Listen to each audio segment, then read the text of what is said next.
Much of South Dakota eased or eliminated COVID-19 safety guidelines weeks ago, but one community is now doubling down. In a 5-2 vote, the Brookings City Council is extending business restrictions for another 60 days. Here's what it means. The guidelines limit bars, restaurants, gyms, and salons to operate at 50% capacity.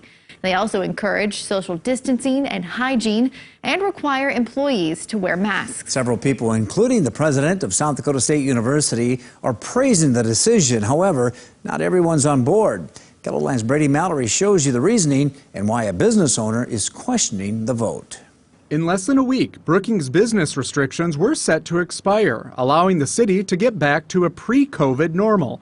However, Councilmember Nick Wendell says extending the guidelines is based on data that shows an uptick in cases, marking Brookings County in the substantial community spread category. Communities and states that have not seen a consistent decline in the number of cases over 14 days should not be swinging the doors wide open and lifting all restrictions. Last month, Brookings County had 24 cases. According to the State Department of Health, it's now up to 86 cases, with 17 of those active. Wendell says the council based its decision on information from medical experts, public health, and an epidemiologist.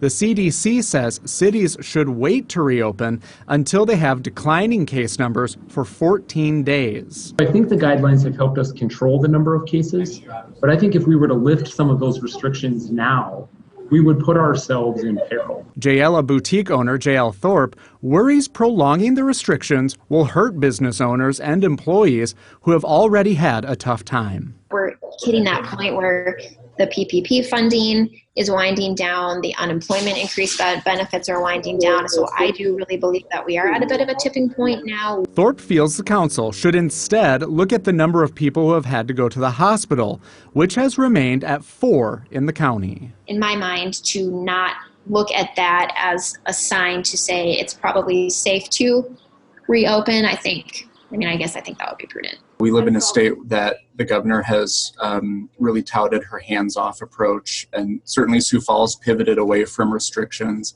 What would you say to people who think that this is a sign of government overreach when we've seen many others in the state ease back these restrictions? I think the approach that our governor has taken, and really the approach the federal government has taken, has allowed local and municipal governments to take the lead, because every community is unique. The council's decision allows members to revisit the issue and make any needed adjustments within the 60 days.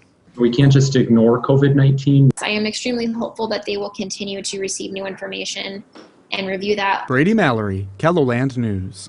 And the council says its decision doesn't require citizens to wear masks, but is encouraging them to do so.